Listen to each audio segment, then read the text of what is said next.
Hey students, good morning. Today I am going to teach you steady state error. Steady state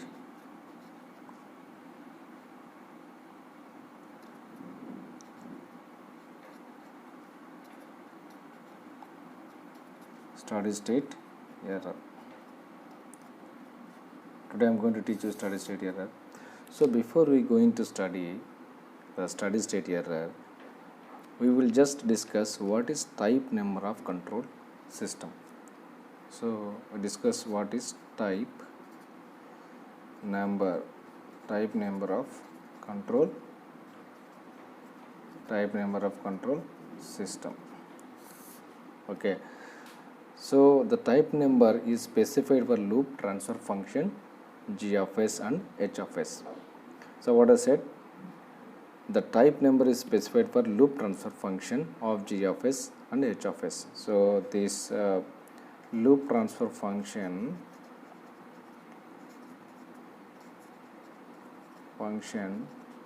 g of s and h of s.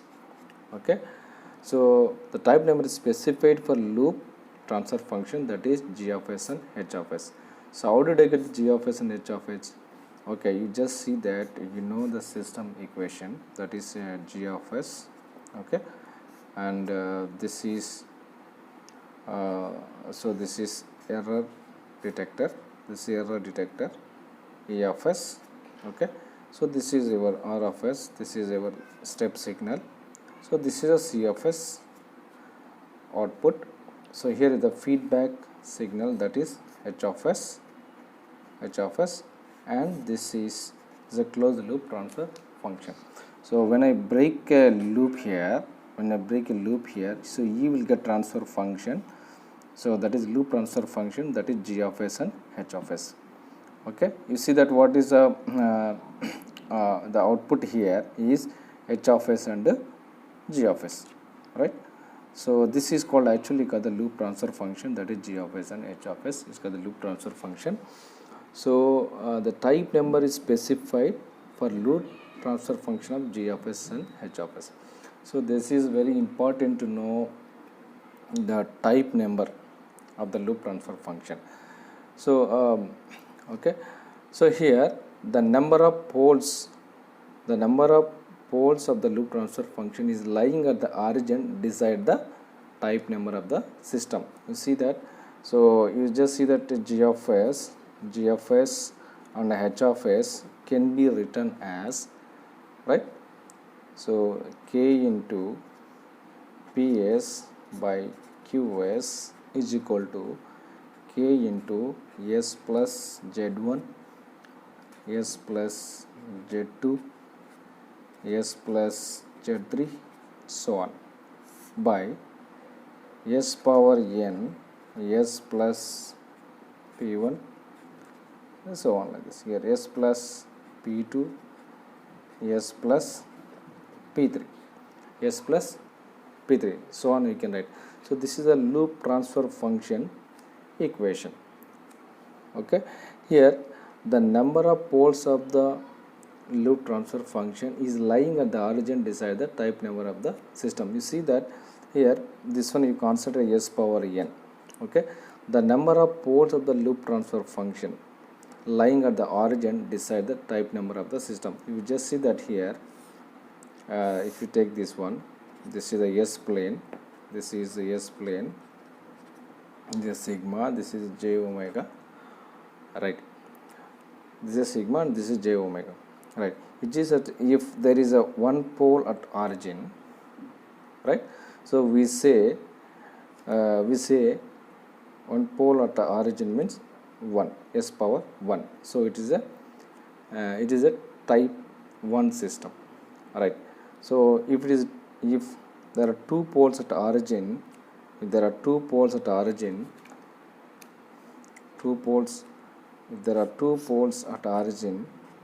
so we say this is a type 2 system, right? So that's what I said you, the number of poles of the loop transfer function lying at the origin will decide the type number of the system. I'll write here definition. So the number of poles of the loop transfer function. Loop transfer function. What is the loop transfer function? Loop transfer function means here g of s and h of s lying at the origin decides the type number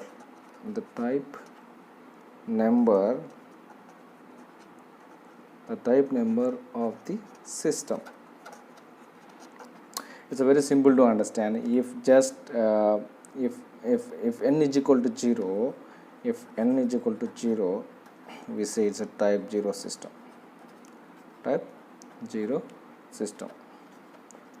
Okay. If n is equal to 1, we say type 1 system. If n is equal to 2, we say it is a type 3. System. If n is equal to 4, we say it is a type 4 system. Okay. So this is how we are going to find the type of the system. Okay, I'll repeat it. So what the how to find the type number of the control system? So the number of poles of the loop transfer function lying at the origin decide the type number of the system. You have to check how many poles of this transfer function, this loop transfer function. Okay, this loop transfer, how many poles are lying at the origin? For example, one more example I will give you here. So if you just take this is g of s and h of s is equal to you say, let's say k into s plus 1 s plus 2 by s power 0, so s plus 2 s plus 3, so on. So this is a kind of loop transfer function. Now what is the type number of the control system? It is just, since it is a 0, its power is n is equal to 0 here, so we say this is type 0. It is type 0 system, right? So in this expression, this is Z1, Z2, Z3 are called zeros of the transfer function. So P1, P2, P3, these are all called poles of the transfer function. So K is a constant. Here is a K is a constant. Here n. This n we call number of poles at the origin. N is equal to number of poles at the origin. Okay. Suppose if n is equal to 1, for example, if we take if n is equal to 1 pole is at origin. So we say this type number is a type 1 system. If there are 3 poles at origin, we say that means n is equal to 3. We say that is a type 3 system. So this is the meaning of the type number of the system. Okay. Now we are going to discuss about steady state error. I am going to discuss about steady state error. So generally steady state error, so we represent steady state error. So generally steady state error we represent ESS. Generally we represent steady state error ESS. Okay. So here you see that the graph. You see the graph here. So this is a T. So this is a C of T. Okay. This is C of T, and you have given this is your step signal. So when your system is subjected to step signal, so your system will give response. So your system may give response, this kind of response.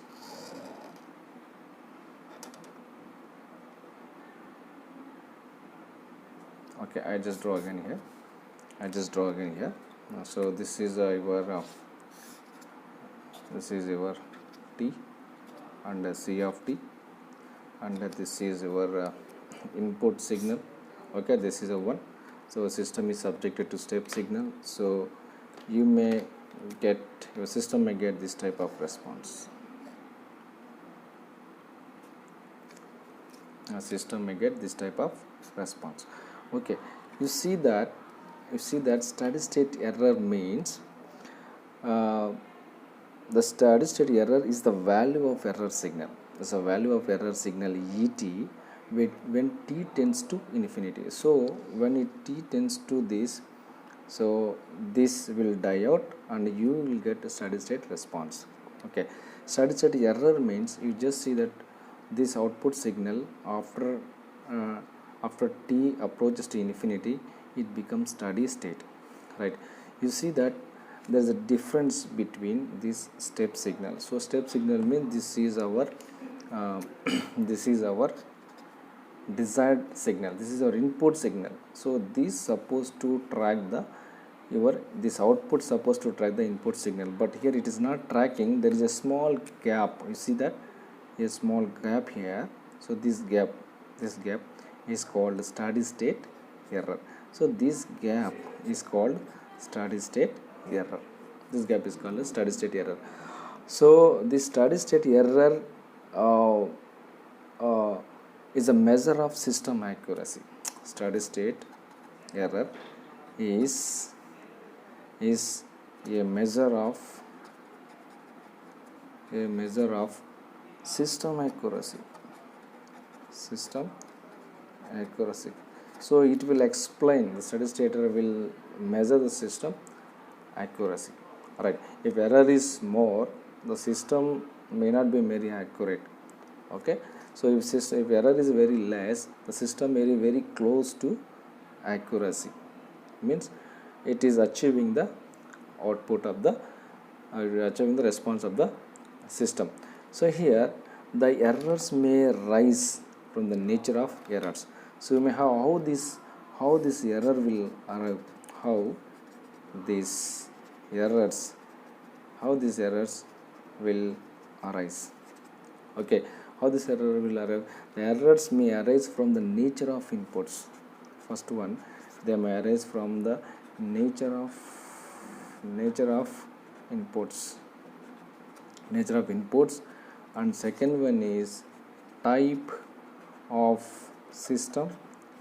type of system, and from non-linearity of system components.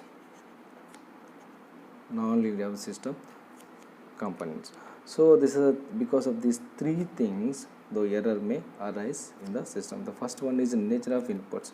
So what are the nature of the inputs? We have seen it may step signal, or this is a ramp signal, or this is a impulse signal, or we say it is a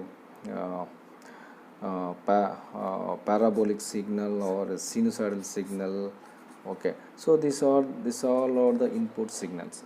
So due to these input signals, error may arise. And also type of system. So whatever system, so where a system is being subjected, okay, so then what is the nature of the output? Okay, so based on that, so you will get these errors. And also from nonlinearity of the system components. So the system, they are inside the components, the system inside. So there are components that may have nonlinearity behavior. Due to that, also error will arise in the response. Okay, so here the steady state performance of a stable system is generally judged by steady state error to step, ramp, and parabolic signal. So what I said, I'll repeat: the steady state performance of stable control system. So we are also important here to check the stability of the control system. Okay, this is the steady state. This is the steady state performance. The steady state performance of stable system. The steady state, and right here, and that the steady state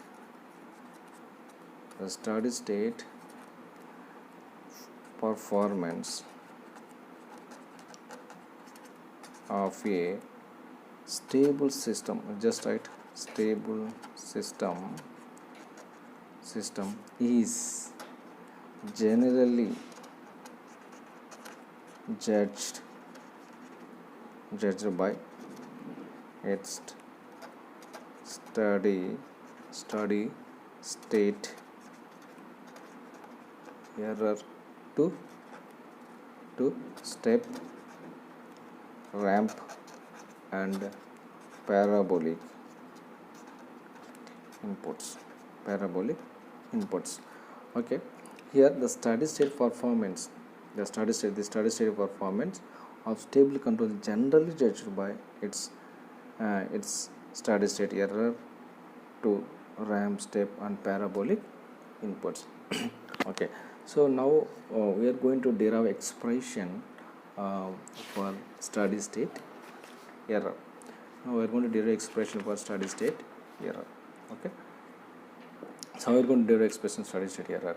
So you know that this is your control system, that is G of S, and this connect this R of S, and this is a positive signal. So and this is C of S, and your feedback signal, that is H of S. Okay, this is minus. Okay, so this is a error signal E of S. Error signal is E of S. Okay, so here you are giving input to the system and you got the output. Then output will be measured by the feedback signal. That feedback signal fed back to the error signal. So error signal E of S is equal to R of S minus H of S. R of S minus H of S.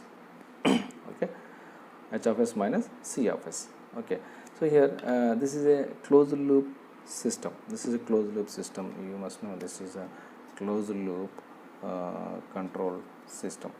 From this we are going to derive expression for steady state error. Okay, so this is a closed loop system, right? So here R of S is input signal here. So this is R of S is input signal. So this is input signal, and this is E of S. E of S is equal to error signal, and C of S and H of S. Okay, it's called a feedback signal. C of S into H of S is called feedback signal, and C of S, this C of S is called output signal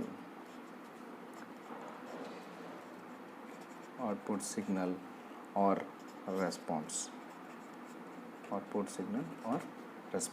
Okay, so here what is the error signal?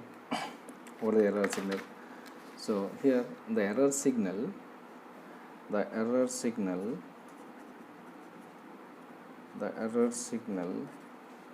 E of S is equal to, what is the equation? Set point minus measured value. It means E of S is equal to R of S minus, okay, C of S into H of S. So this is equation 1. Okay, now the output signal,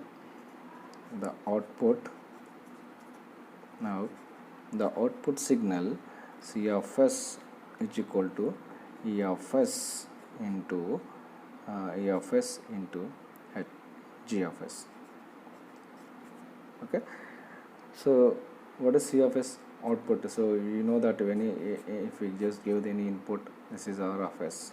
Okay, this is G of S, this is C of S. Okay, what is C of S? C of S means input into system. It means so R of S into G of S. So here C of S output is equal to what the input to the system is a E of S. So means error signal. Of course there will be a controller, but it is not mentioned here.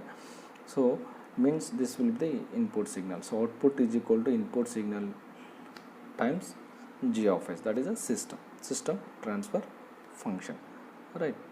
So now what you do, this equation is a 2. 2. So now what you do, substituting C of s in equation 2. Substitute C of s in this C of s equation, you substitute in equation 1. So what is C of s? What is C of s? So C of s is equal to, substitute C of s in this equation. So from this equation, E of s is equal to R of s minus C of s into H of s. So this C of s is substitute in this equation here. So E of s is equal to R of s minus, what is C of s? E of s into G of s. Okay, in place of C of s, you substitute E of s into H of s, or G of s. So into then H of s is left. So we are going to find the expression for E of s. Okay, so E of s is equal to, so what I'm going to do is, since I'm going to find expression for E of s, so I'm just bringing this E of s, G of s and H of s. I'm going to bring this side. I'm going to bring this side. So what happened? So E of s, this become plus when you bring here. So E of s, G of s into H of s is equal to R of s. Now what is the common here? Now the common is here G of s. The common is here E of s. E of s. So when you take common E of s, 1 plus Gs into Hs. 1 plus Gs into Hs is equal to R of s. So now E of s is equal to R of s by 1 plus Gs into Hs. 1 plus Gs into Hs. Okay, so here, so now for this equation, I am going to apply inverse Laplace transform. I'm going to apply inverse Laplace transform. Now apply for this equation. So let's say it's equation 3. Apply inverse Laplace transform to equation 3. Alright. So what happens when you apply the Laplace transform to this equation 3? What happens? So you will get, so you see that you apply Laplace transform to this equation. So L inverse Es is equal to L inverse of R of s by 1 plus G of s into H of s. Okay, so L inverse of E of s is equal to L inverse of E of s is equal to, it become, so it become E of s. It become E of s. It become E of s. So E of s is equal to now L inverse,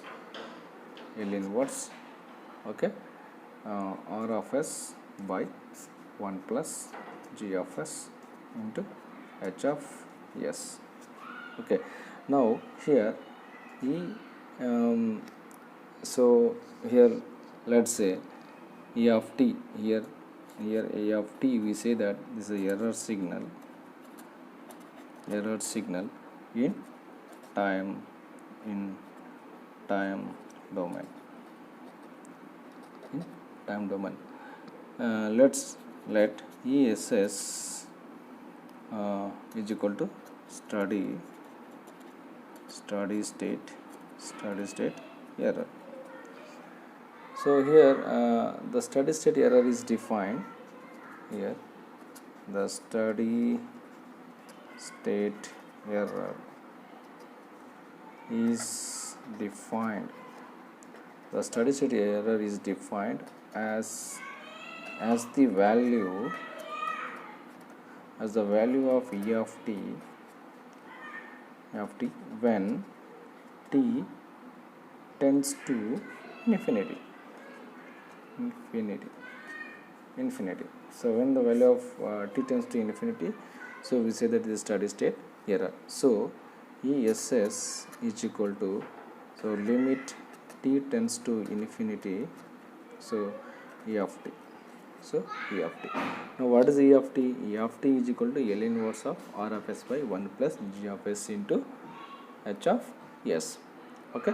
So now this is a very important equation. So this is a equation for steady state error. Equation is limit t tends to infinity. What is E of t here? E of t is equal to, so L inverse R of s by 1 plus G of s into H of s, 1 plus G of s into H of s.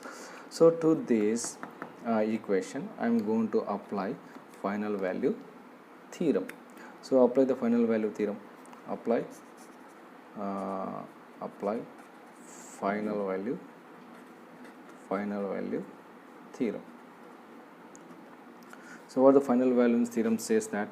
Final value theorem says that if Laplace transform of f of t is equal to f of s, then limit t tends to infinity, f of t is equal to limit s tends to 0 f of s. So this is the final value theorem statement. Okay, using final value theorem, so now the steady state error. Now the steady state theorem, the steady state error, okay, ESS is equal to limit t tends to infinity E of t. So what I am going to do here, E of t, okay, E of t is equal to limit s tends to 0 s into E of s. Okay, so what I did here, so what is the final value theorem? Final value theorem says that, here I just missed it, here should be s into f of s. Okay, so I applied steady state the final value theorem this equation. So what happened here? So now this equation become s into E of s. Okay, so here in place of f of s, here is the E of s. Okay, when applying final value theorem, limit s tends to 0 s into E of s. Okay, what is it here? The final value theorem is L f of t is equal to f of s, limit t tends to infinity is equal to limit s tends to 0 s into E of s. Here also what happened? In place of f of t we have steady state error. Okay, steady state error, what is the limit t tends to infinity E of t, the same here also, right? So then what we get? Final value theorem in s domain, limit s tends to 0 s into f of s. Here in place of s of s we have E of s, that's all. Okay, what is the E of s? So E of s means E of s is equal to, we know E of s is equal to R of s by 1 plus G of s into H of s. Okay, G of s into H of s. So finally you will get the steady state error ESS is equal to limit t tends to infinity E of t is equal to limit s tends to 0 s into E of s is equal to limit s tends to 0 s into R of s by 1 plus G of s into H of s. So this is the expression, this is the expression for steady state error. So this is the expression for steady state error. So next we are going to study steady state constant, static error constant. Now we are going to study static error constant. So we just see that